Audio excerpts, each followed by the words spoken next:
dudettes. How are you guys?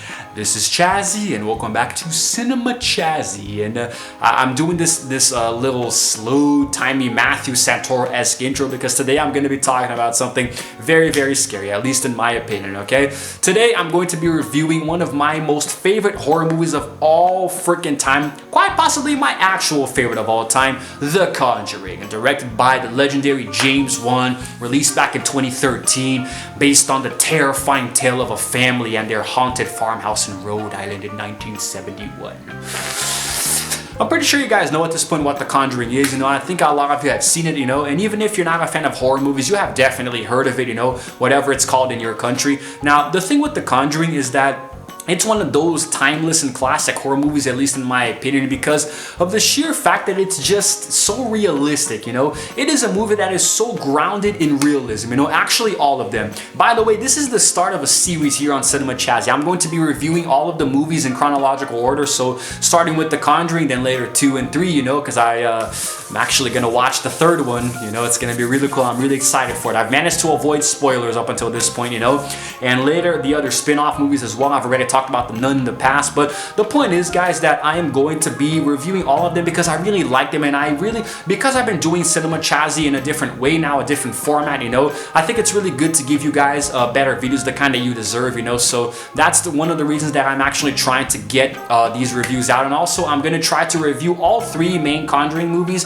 before hitting 500 videos, which is when I'm going to stop again. So anyway, let's get into it. So the movie itself. Now, what I love about James Wan's directing chops is that when it comes to making horror movies, he knows what he's doing depending on the source material. So for example, he also directed the Insidious movies, which in my opinion sucked. All of them were just terrible. They weren't scary. They were too blasé, and because it is a work of fiction, I guess maybe he didn't have too much to go on. But with The Conjuring and Annabelle, also the other movies, it's actually different because there actually is something real there, He did draw from source material to actually create something that was really freaking scary. So that's one of the reasons I really admire James Wan, To me, he's probably one of the best horror directors ever, Of course, you can't argue with people like Wes Craven or John Carpenter, or that other guy whose name I forgot, the other horror director who made those movies, I forgot, I'll probably remember later. But the point is that he is the best of my generation, I don't think that anybody in my generation has done horror movies better than James Wan. So now he draws inspiration from not just the source material, but also he puts his own spin on it, but in a way that doesn't make it too fake, It's like his movies, especially the Conjuring ones, they are very well done and very well produced and edited in a way that you can tell that it's not real, but it also doesn't look too fake, even if they do exaggerate some details. The first movie did this very elegantly because they told a story using a lot of creativity in the shots and editing that started off very okay. It was as horror movies do, It started off very family friendly. We follow a family with a bunch of kids in a house, They move to a different house and they're getting settled in, But then slowly things start to happen, especially at night, And then we start to find out that there's actually a very evil presence tied to the house, And the way that it's directed, the way that it's crafted, the pacing is excellent.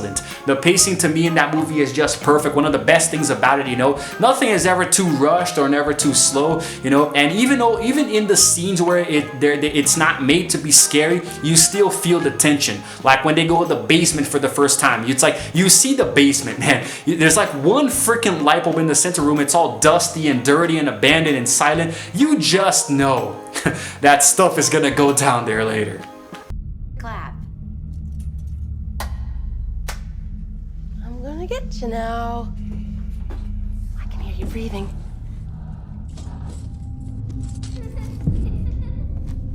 You took your blindfold off. I win. I was in Christine and Nancy's room.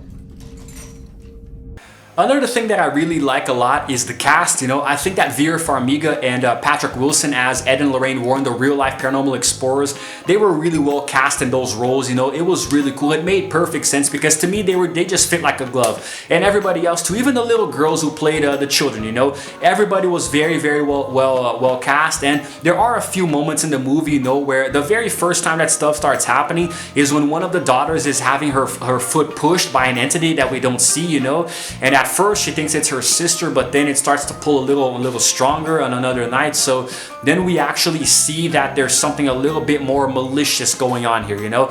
There's something a little bit more behind the scene that we can't see yet as viewers. And it's actually the movie that was kind of like the catalyst for me becoming a horror aficionado, because it was the first real true horror movie that I saw, and even though it was scary, it was really entertaining. I actually saw it in theaters when it released, and I thought it was really cool because it was scary, but it was grounded in realism, you know? Like the scares weren't too over the top, you know, like those crazy old 80s slasher horror flicks where there's more blood than story.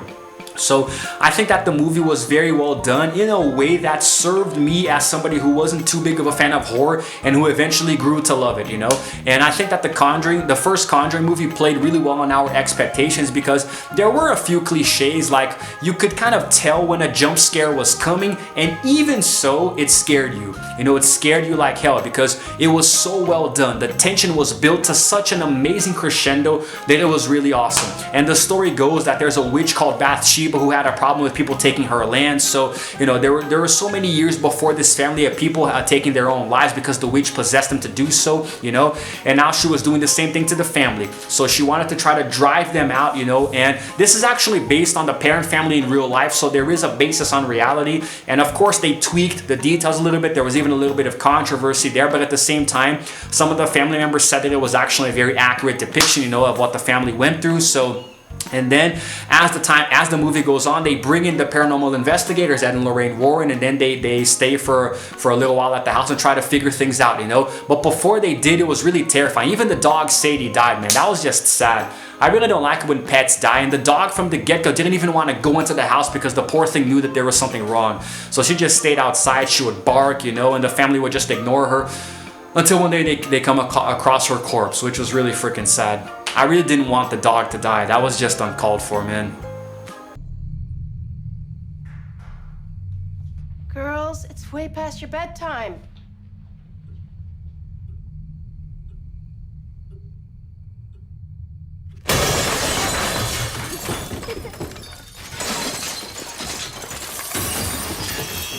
So then as the events start to unfold around them, they start to believe more and more in the paranormality going on here, you know. So eventually when Ed and Lorraine do come to the house, you know, it's actually very obvious that there is something here, you know. It seemed that she felt and she saw the presence that was there feeding on the family. So then it was given the idea that they could have just left, you know, they could have just left the house, you know. And apparently Ed says that, you know, it's not possible because you kind of take the haunting with you. But then again, there are a few plot holes, you know, it's not perfect. But it did establish that, you know, that the witch had a problem with the people living in the house, you know, like taking the land, her land that she had cursed, you know, and selling it, you know, to other people. So that's the problem. So it seems like you could have just moved out of the house, you know, but that's just beside the point. But then again, I think there is a moment where they actually do leave, but then the witch possesses her again and takes them back. But it's like Annabelle, where you're like, you know, demonic forces don't possess people, they don't possess things, they possess people. So you shouldn't burn the objects that they're possessing, even though that would probably help, because I don't know, that's a story for another video. But anyway, all horror plot holes aside, I do think that the movie built itself up to a very satisfying conclusion, you know. Now it's a horror movie, it's a Hollywood creation, so obviously there's a happy ending, you know. We see that the witch is defeated and sent back to hell, you know. They managed to unpossess her or dispossess, whatever the hell the word is to describe that, you know. And they drive the witch out of the mother before she could kill her children, her daughter. So yes, and then a lot of things happen, the paranormal activity here and there, people get hurt, you know. There's even a cop who's not a believer who eventually does become one, you know. And so it's a very well done movie. It's very well shot, very well edited, you know. There's so much, the element of suspense is crazy, man, you know. James Wan really knows how to direct the movie, and originally it was intended to be a standalone thing. He didn't expect there to be sequels, you know, but then again, the Warrens do have a lot of different stories to tell, so you can take from their case files a bunch of different material to make different movies. So you know, I think it's really cool. And the way that the movie was balanced was also very well done, because we were implemented into the lives of this family, trying to care about them, you know, and then we're actually rooting, of course, for the demon not to win in the end.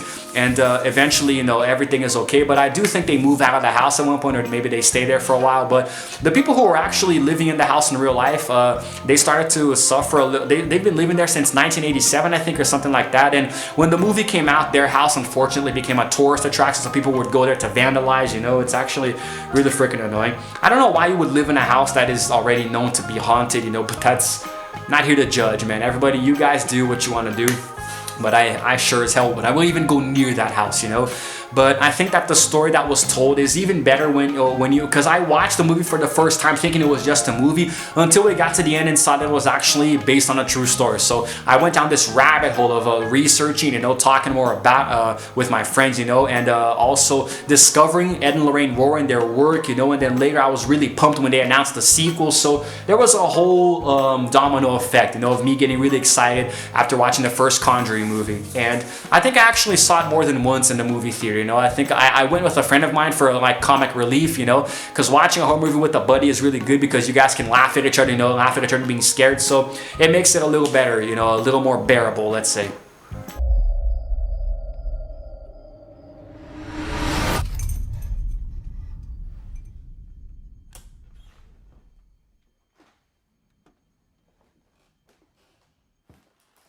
Who's ever down there? I'm gonna lock you in now.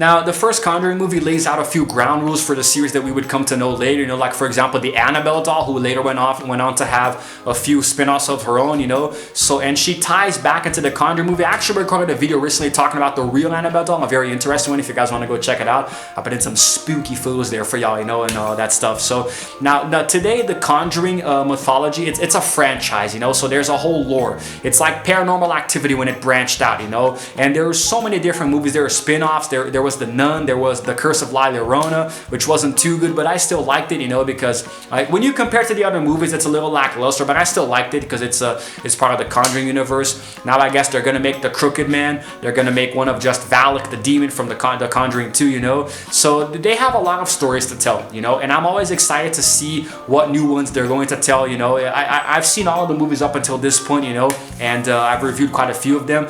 I haven't reviewed like the original Annabelle, for example, because when I started my YouTube channel, when I started recording videos, I think the movie had already been out for 2 years at that point. So, but I might go back and record a review about the original Annabelle. I might do that just to come full circle. But I wanted to get the Conjuring movies out first, so. Very entertaining pieces of work, you know. I really like the Conjuring movies a lot, and I think that the first one is it's a testament to how horror movies can still be scary without relying on the tropes and cliches, you know. There are a few creative moments, like a little one shot that shows the camera panning through the house and the characters doing different things, which they repeat in the second one, you know. It's really cool. So a lot of the creativity of James Wan was on display, you know. I thought it was really awesome, and pretty much everything about the movie is amazing. I can still watch it today, even at night, because it doesn't scare me anymore, because I'm a fan, you know. When you become a fan of something, it doesn't really scare you too much, and I've already seen it, so I know the horror, I know the scares when they're gonna happen, and I saw the CinemaSins video talking about everything wrong with it in a humorous way, so it kind of helps me to kind of look at the movie in a different light, you know. And if I could give The Conjuring a rating, I would definitely give it a very solid and well-deserved, as always, 10 out of 10. To me, the movie is flawless, and I'm not doing that out of fear or anything. I just really honestly like the movie a lot, you know, and I'm really excited to be reviewing all of them for you guys here, you know, The Conjuring, all of the sequels, so that's gonna be really cool too. And I love how each one is based on a real thing, so it's like YouTube videos. When you do a YouTube video based on a real thing and give it research, you know, I think that's really awesome too. So yeah, man, it's all good, really cool. So yeah, guys, I hope you enjoyed this review, you know, something a little different here, a little short. My reviews are getting a little shorter, you know. I just have a lot to say and I can fit it in a short time frame, but in general, very good movie, you know. Everything about it was perfect. The soundtrack, the scary music, you know, how they put a little disclaimer at the beginning telling you guys a little bit about the backstory of the source material, you know, and then at the very end they include like a little a little behind the scenes thing where they show you how it's actually based on a true story. They show photos and videos, they play audio recordings, so it's really cool. It's literally like an intro and outro here on YouTube, right? The ones that I do for you guys. But anyway, that's it. If you've seen this movie, shout out in the comments below telling me guys what you thought about it. I'm really curious to hear about your opinion if you happen to like horror in general. And stay tuned because I'm going to be reviewing the next 2 Conjuring movies one after the other, so that's going to be awesome too. And spoilers ahead, of course. If you happen to like this video, then please give it a like, subscribe to my channel because I release videos literally every single day, sometimes 1, sometimes 2, and also hit the notification bell to know exactly when the videos are going to be coming out because I upload them at random times during the day, so you never know when they're going to be coming out, okay? So that's it for now, guys. This is Chazzy, signing out for now, and as always, I will see you guys in the next video. Roll the outro screen.